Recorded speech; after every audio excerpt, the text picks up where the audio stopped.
Good morning, Vickie Karnes, Hi, good morning, Diane. and welcome to Snippets from Sisterhood, Women of the World. Vickie is with us this morning to tell us about some of her career experiences, and further, she's going to elaborate about some of her particular experiences, maybe in one of her carriers, and we can just call this Who's in Seat A1. Good morning, Vickie. And please, Very good. yes, let me tell you that I've watched your career. I've been interested in for years and years. And one of the things that you've done is that you were in the Coast Guard and you felt that you belonged in the job as a pilot with Delta, which you were, because of your experience flying with the US Coast Guard. Did you feel like you belonged as a pilot in the Coast Guard? Well, actually, the subject of belonging is what I'd like to have as a theme during the Nice. interview. Yes. Actually, I felt I belonged almost more in the Coast Guard than with the airline. I don't have a problem saying Delta Airlines, based in Atlanta, Georgia. And the Coast Guard, the officers were either helicopter pilots or airplane pilots. And the airplane was a Falcon jet that we flew and did patrols over the Caribbean and search and rescue. But the idea is that we were a family. Although we worked 35 hours of a desk job, we spent every 4 or 5 days, 24 hours around the clock on duty.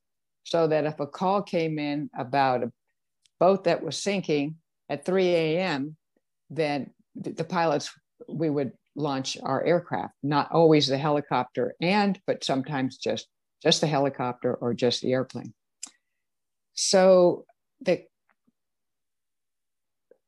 Coast Guard was fascinating. It was such a beautiful location in Miami, Florida. And the mission of the Coast Guard I was drawn especially to search and rescue mission. Mm-hmm.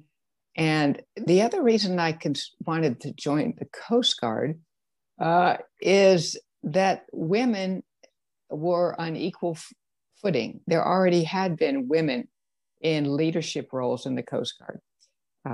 Women had already been flying in the Coast Guard. I wasn't the first. What do I want to say? It gave me the opportunity to fly bigger planes. Mm-hmm. So the jet aircraft was a step up from what I was used to flying. In other words, I felt comfortable in the Coast Guard because I entered the Coast Guard with already some flight experience. Wow. Yeah. So, I used to listen to some of the stories about your training in the Coast Guard. And one of the things that was so impressive to me and lasted in my head was when you were placed in a cage and lowered. Oh, yeah. Could you talk a little bit about that? I mean, being a pilot, first of all, is no just piece of cake or a walk in the park. But this training in particular made me kind of understand just how difficult this was. Oh, okay. So Coast Guard pilots were trained with the United States Navy.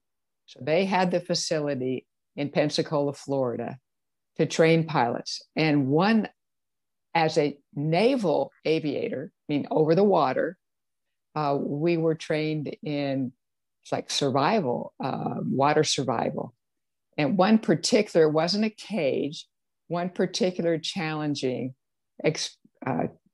item of the training was that would be 4 people would get inside what would look like the shape of a helicopter. So there'd be 2 pilots in the front and 2 passengers in the back. And it was dunked. It was called the Dilbert Dunker. It was dropped into the water in a swimming pool and pushed straight down and turned upside down. So if a helicopter were to have a forced landing in the water, it could turn upside down. Now, how do you get out of the helicopter in the water as it's filling up with water? So it was a challenge. It wasn't actually that hard when we could see where we were going. But the second training was blindfolded. So you were dropped into the water, blindfolded, turned upside down, and had to try to find the exit, the door to get out. So it wasn't surprising that they had divers in the water at the time. And although I could find easily the exit when the first experience, the second time I was up in the pilot seat. So I had to turn around and go back and go left in order to get out. So the diver had to kind of guide me out the door. But the experience was a wake-up call. Yeah. And that's really where I started swimming a lot more. It was a 1 mile swim requirement, in the Coast Guard to pass the training. 1 mile. Yes, actually. Yeah. Wow. Well, I can understand that. Yeah. Anyway, I was, and our associates were always intrigued with your training because, you don't really understand the depth of training, of pilots training, until you talk to somebody who's gone through it. So, okay, you joined the Coast Guard, having already had this experience of flying small planes, gliders, and helicopters. How did you manage to do all of this? And what licenses did you hold for which aircraft? Well, I flew, got a private license in a fixed wing, as you call aircraft, a commercial license. I was authorized to fly in instrument conditions, twin engine aircraft. I also flew gliders out of a beautiful little airport in Calistoga, California. I did get training in helicopters. And that was a most exciting experience. Flying in a helicopter kind of reminded me of being a disembodied spirit, because airplanes can only go like forward, left, right, up, down, but helicopters could go forward, left, right, and up, down. I mean, and up at the same time. So it was a great feeling. So those aircraft, I wanted to learn everything about flying. Sure. So I was beyond the point of wanting to prove myself. I just wanted to learn everything that I could. And that was a little bit of a challenge at first. Well, why did I even start flying? One reason is that in my life, I had met women who said they had flown, like a French teacher in high school. She had a pilot's license. And I thought, oh, that's interesting. Didn't think anything of it. But when I was, I guess, about 27 years old, I had a very good paying job working in a construction crew with the Pacific Gas and Electric Company. And one day we were out at the Salinas, California airport, and the other, he was a lineman. He was a lineman. I was a groundsman is the job description. Yes. And we're looking at the small airport. He said, I could fly one of those planes. And I said to myself, really? He said, yeah, I was in the United States Navy. I was a radar operator. Oh. And I'm thinking, okay, he thinks he could fly a plane because he was a radar operator. I'm not sure. Well, I said, this is really a beautiful little airport. Maybe I ought to take a lesson. So the idea was, it was such a good paying job. And back then, we didn't have iPhones and Xboxes and all the money young people spend today on video games. Yeah. So I actually had been saving my money. So I could afford some flying lessons because it was a very good job. Well, we talked a little bit about belonging.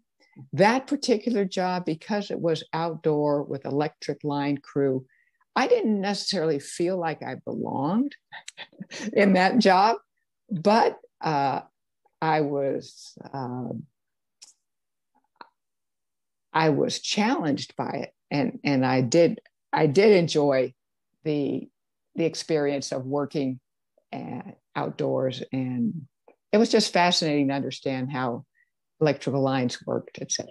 Yeah. But so the idea of belonging, where we're talking about this one particular, who was in seat 1A, is that it was Ruth Bader Ginsburg, the United States Supreme Court Justice. And that flight was in March of 1994. I pulled out my logbook to see exactly when that was, what flight. And so I was a pilot with Delta Airlines, and the flight with Ruth Bader Ginsburg was the 22nd of 24 flights to Mumbai, India.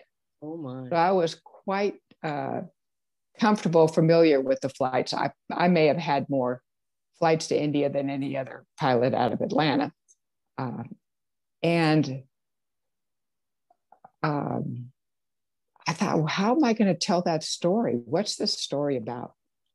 And while I was trying to think about what the story was about, I was reading a book by Brene Brown, who's a University of Houston professor researcher. And she's written 4 of her books are on the New York Times bestseller list. Oh my gosh.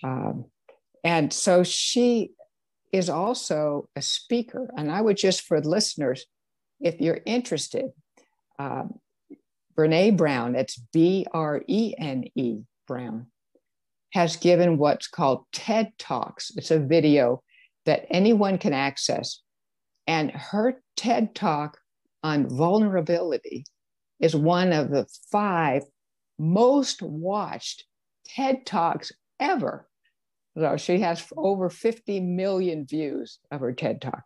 Oh my God. And the particular book that I was reading when I was thinking about how do I tell this story is called Braving the Wilderness, The Quest for True Belonging and the Courage to Stand Alone.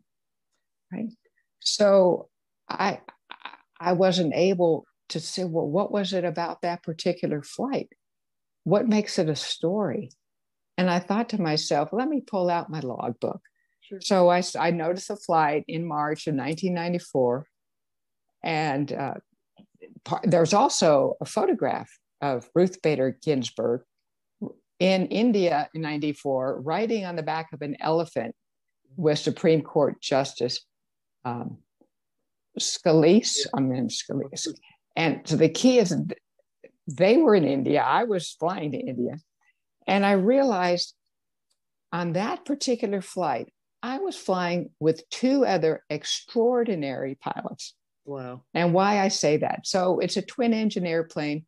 In order to fly over the ocean, like Atlanta to Frankfurt, you need 3 pilots. But then we flew Frankfurt to Mumbai and spent the night in Frankfurt, also in Mumbai.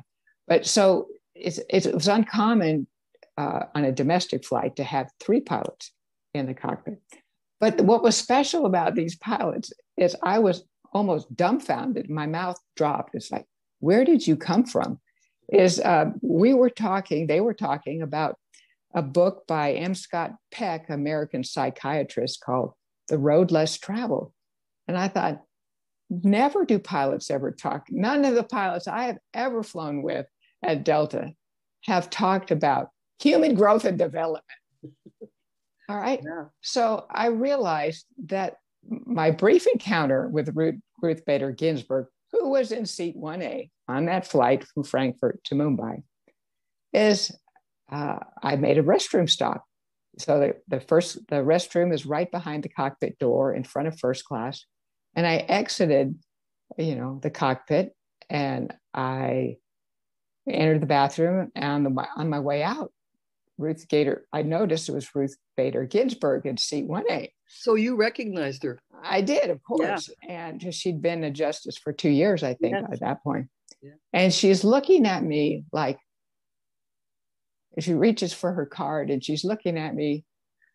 I didn't know women were pilots.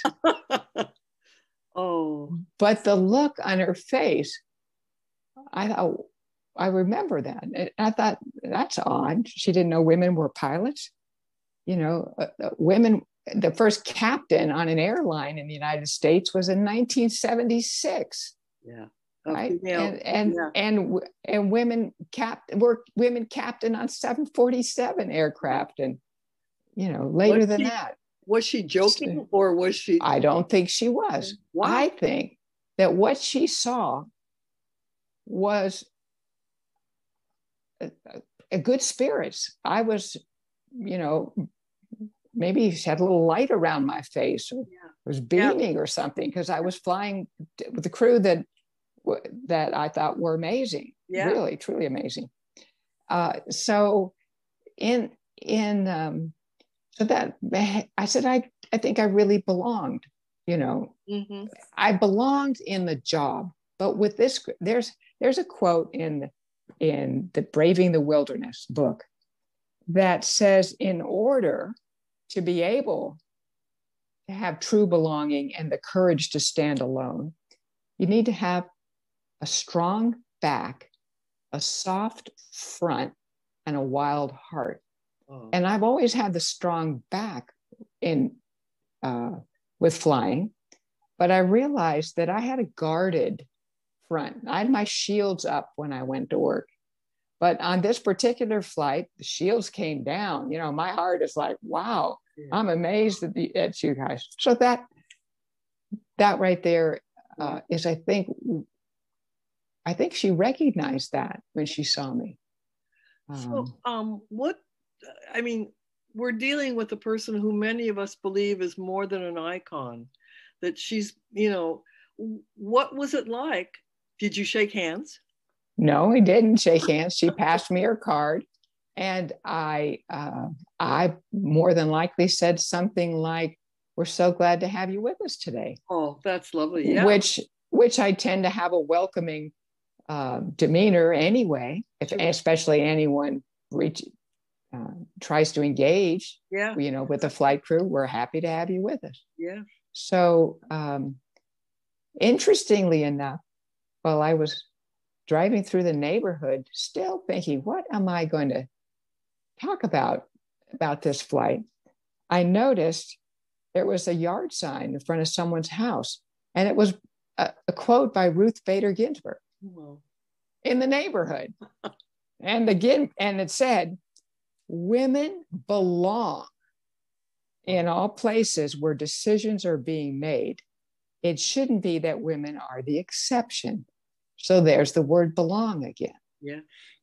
Yeah. And so the challenge for women in, I would just say, non-traditional fields, you need to have a strong back, be confident in your ability, always do the best that you can. The challenge is to, if you want to be fully present as a human being in this job, in a non-traditional field, it's the challenge of having a soft front, which I recommend having a certain amount of shields up, just to protect yourself. If you're the only woman in a group of 20 in an industry. Yeah, exactly.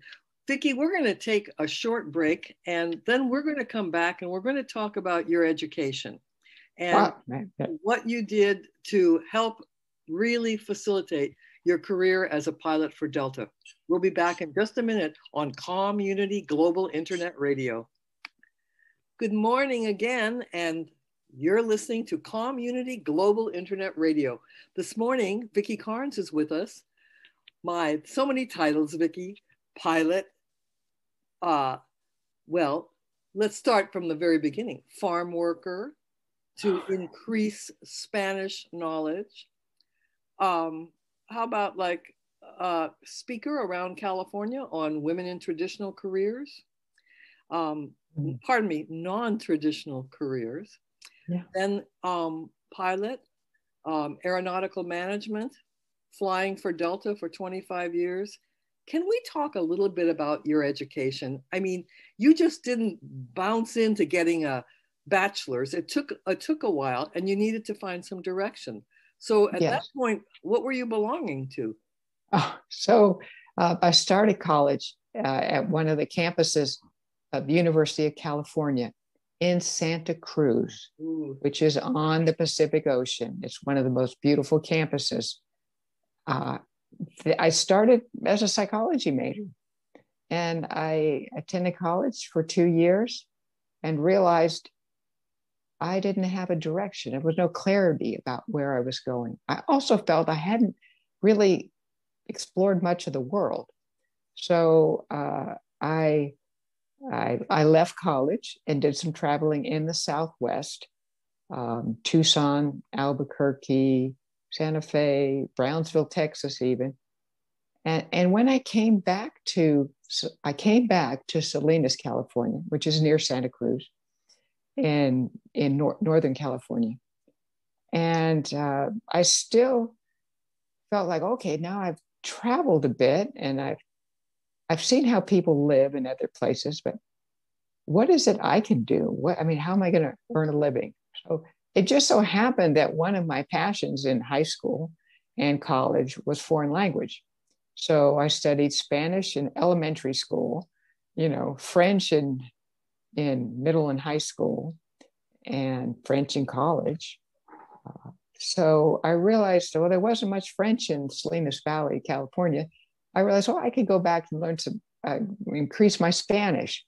And at the time, I could actually get paid and speak Spanish all day by taking a job with the United Farm Workers on a crew. I guess my first job with the United Farm Workers was on a celery harvesting crew. And it was a challenge physically. I thought after the first day that I'd come back sore, because it was almost like a ballet. You'd have a long knife, kind of looked like a machete, and you'd cut the celery from the ground, then you'd whack it with the side and get off some of the roots and toss it onto a conveyor belt. And what was interesting is there were two conveyor belts out in the fields. One had men working on it, and the other had women working on it. So it was a type of sisterhood also.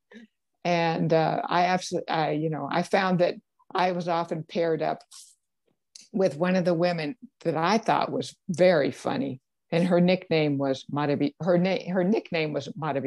which is marvelous. And I would work behind her, and I enjoyed listening to her stories. And if she missed any celery, I'd pick it up. In other words, I was behind her. So the conveyor belt is running in front of us from right to left, but the whole machine is moving forward. Yeah. So that was in my Spanish. And every time I'd come home one night and I'd write down what new words I learned. So it really expanded. It was a camaraderie in that work. I think you were the first person to point out to some of your associates that women in the fields cover their face, and it's not always because of pesticide. It's also because they want to kind of protect their identity. It's kind of more moral. It was kind of a moralistic thing to cover up their face. And I thought, boy, that makes sense. And, I don't have a clear memory of that. Yeah. Because obviously when we took breaks, everybody had to take their masks off. Right. But while they're working, and also if they were working with men, it sounds like you had more or less a female crew. Right. So there would be one crew with men, one crew with women. Yeah. And so I really enjoyed the Spanish. In Salinas, California, it's a second language in Salinas. Exactly.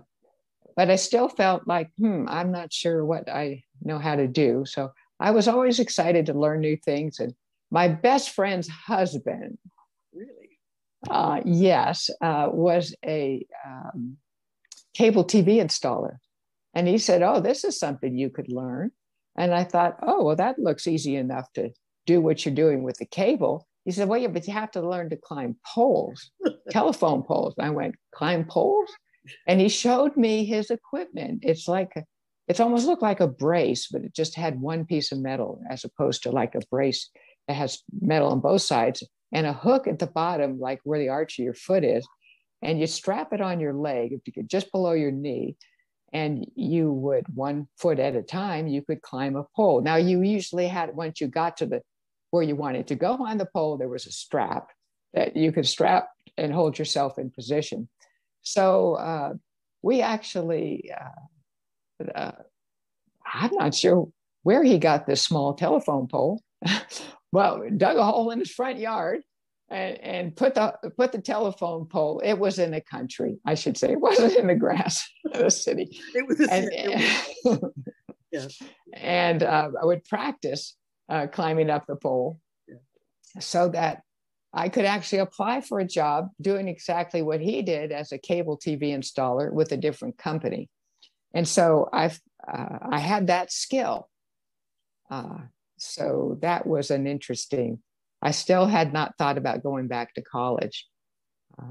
I did want to go back to college when I realized, though, that if I wanted to get a job in aviation, I mean, even if I wanted to work for Boeing in Seattle, I needed to have a college degree.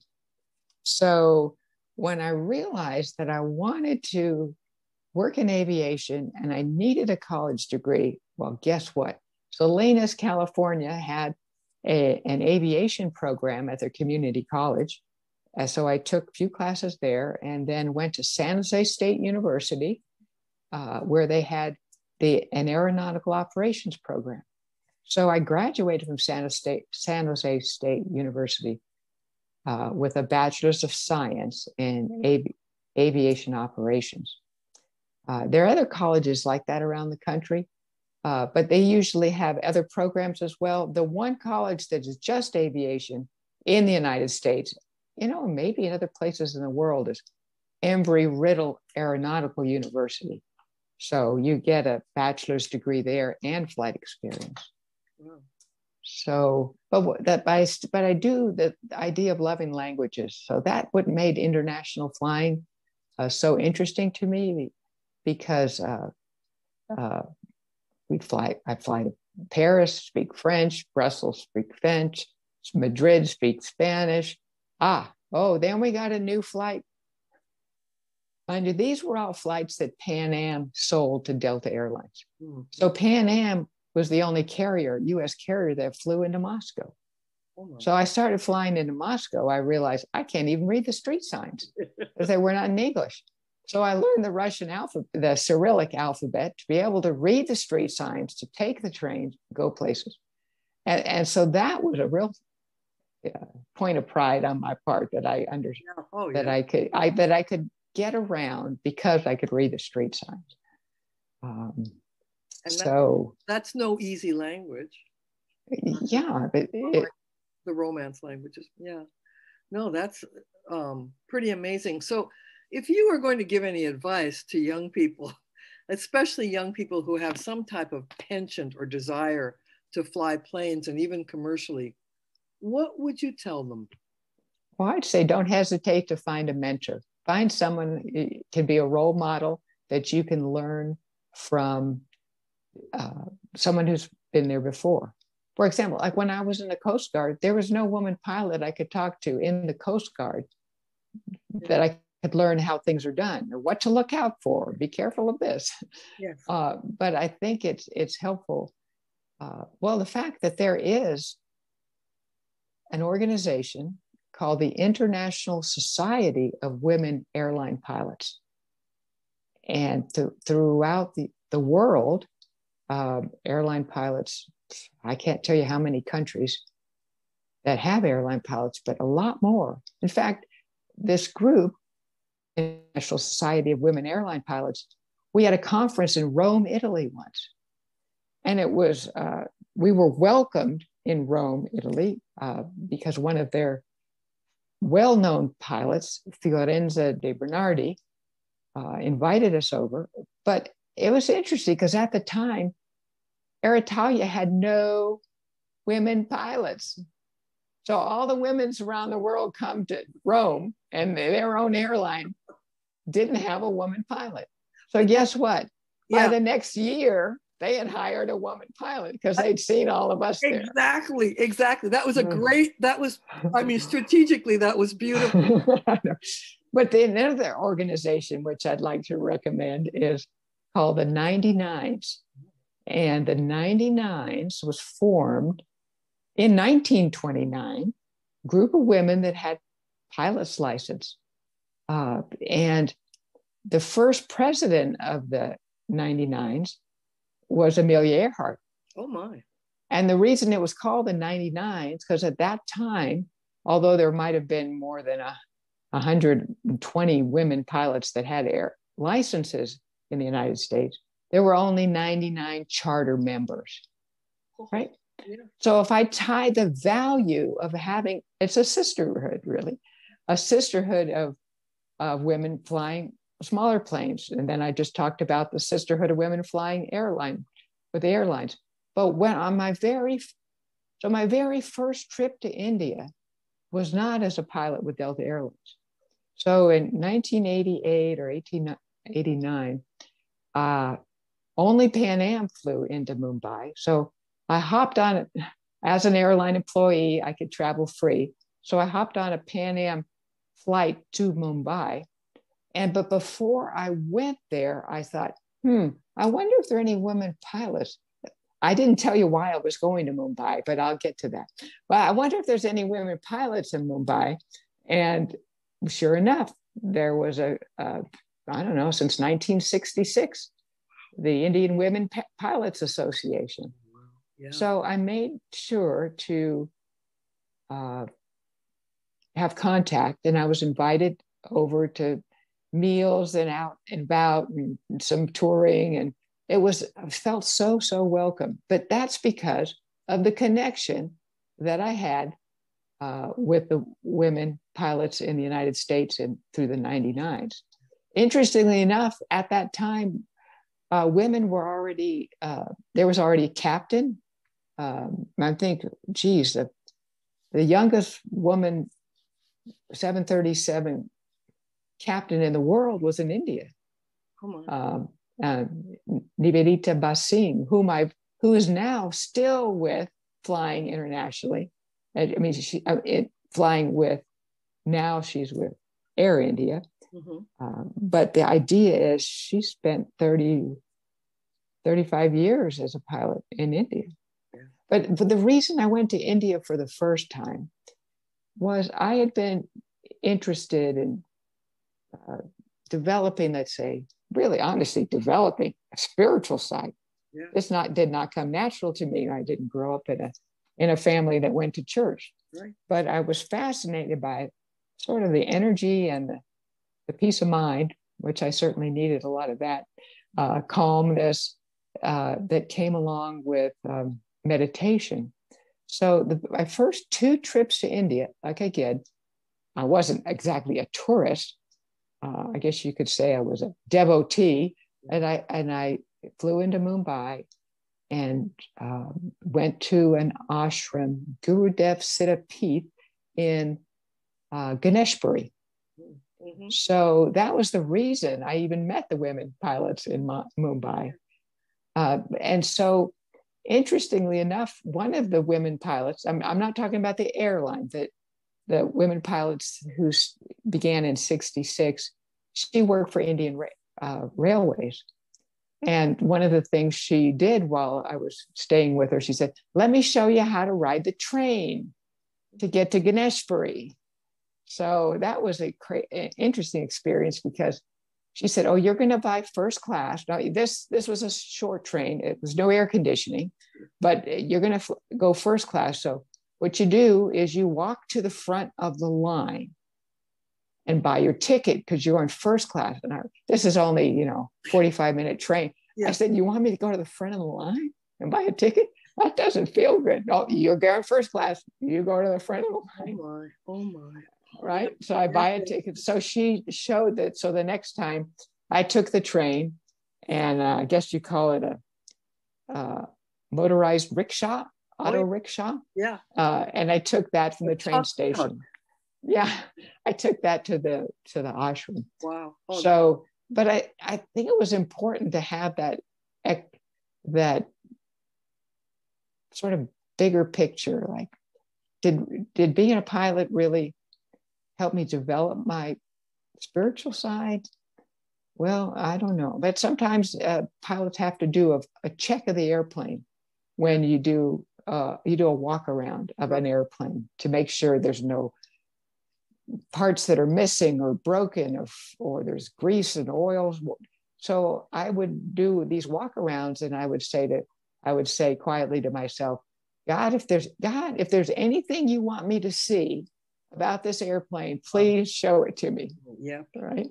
Yeah. So that is an aspect of bringing kind of a spiritual side. Absolutely. Is otherwise, it's like how long you could spend an hour walking around looking at the plane, looking for something with a magnifying glass. Yeah, exactly.